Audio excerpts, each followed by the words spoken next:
Good morning students. DElEd प्रथम semester अध्याय 2 में पिछले टर्म में हमने आप लोगों को पढ़ाया था भिन्नों पर गणितीय संक्रियाएँ।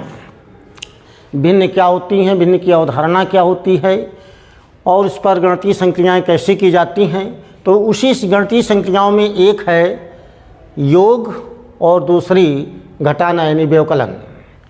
तो अब योग की संक्रिया कैसे की जाएगी देखिए।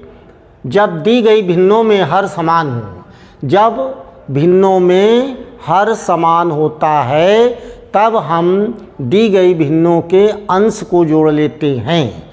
जैसे 3/5 प्लस 1/5 में हर समान है, हर देखिए 5 है तो अंश है 3 और 1, 3 और 1 को जोड़ लेंगे तो ये 4/5 प्राप्त होता है।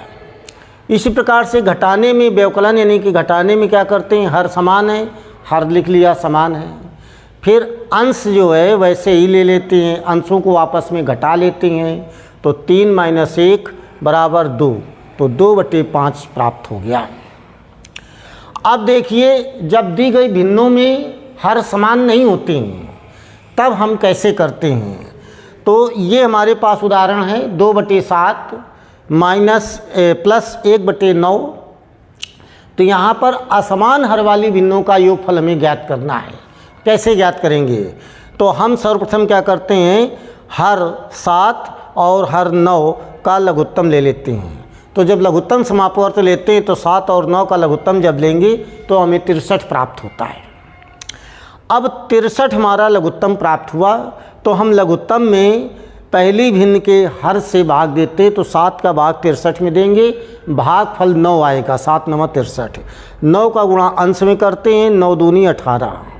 इसी प्रकार से दूसरी भिन्न के हर का भाग हम लघुत्तम में देते हैं, 9 × 7 = 63 और 7 का गुणा अंश में जा कर के करते हैं, 7 × 1 = 7 तो यहाँ 7 आया।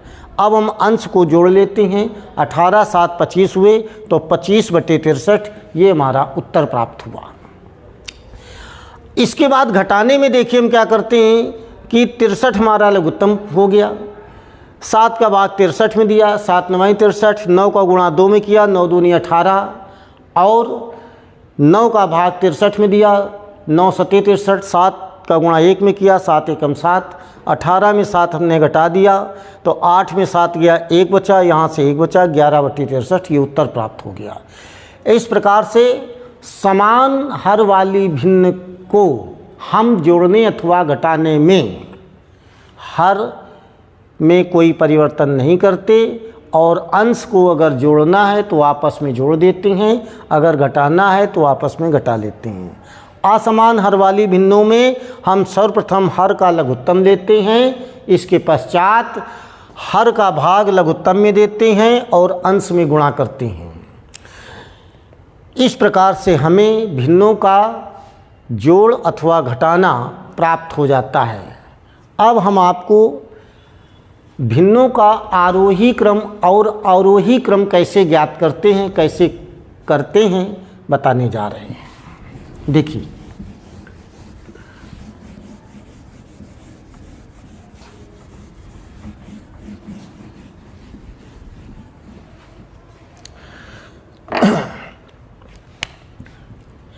आरोही क्रम, आरोही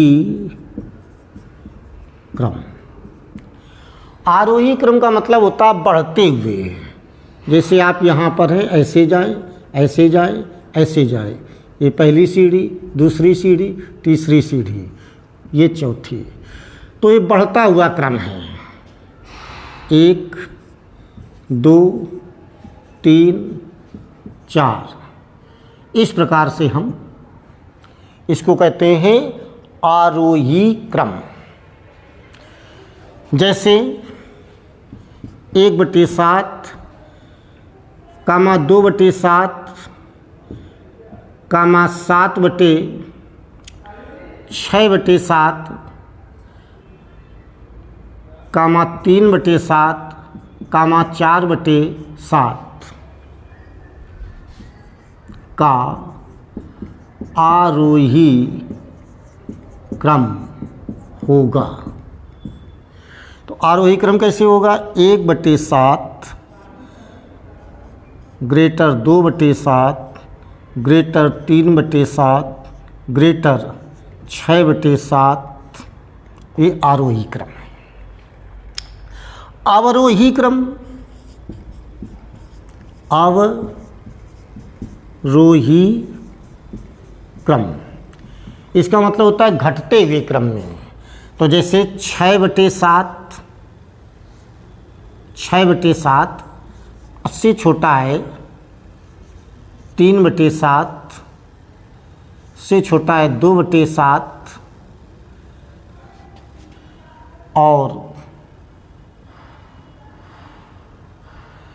फिर 1/7।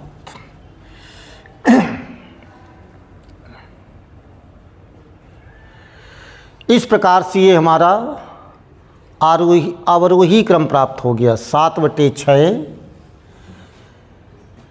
Greater 3/7 greater 2/7 greater 1/7।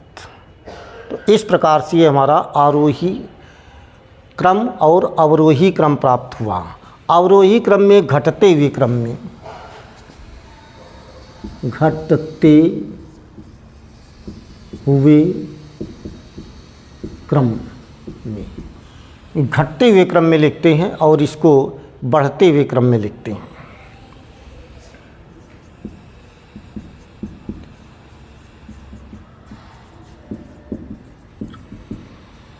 ये बढ़ते हुए क्रम में प्राप्त होता है। इस प्रकार से आरोही और अवरोही क्रम हुआ। अब यदि आधार समान ना हो, अब यदि आधार समान ना हो,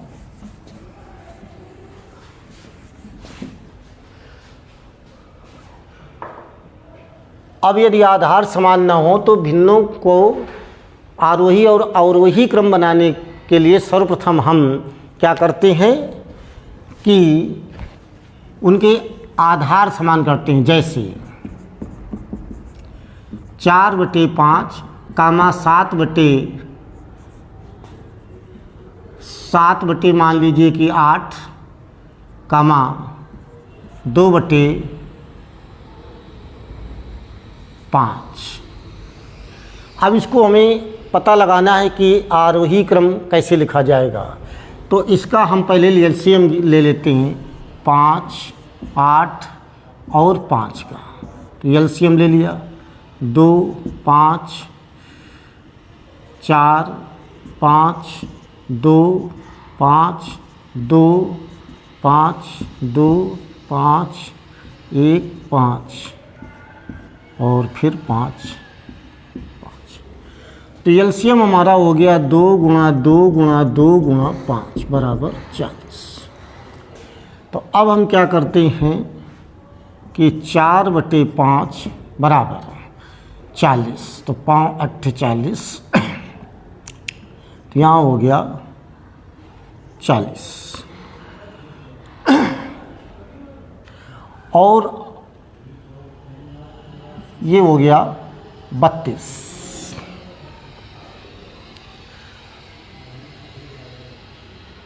5 8 40 8 चुको 32। अब इसके आगे 7/8, तो ये हो गया आपका 40, तो ये हो गया 35। अब इधर 2/5 को हम बदल के लिख सकते हैं 40।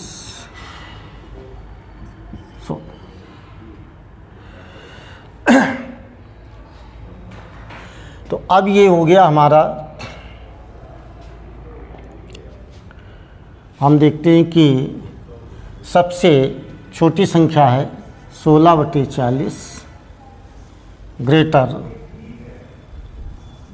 32/40 ग्रेटर 35/40।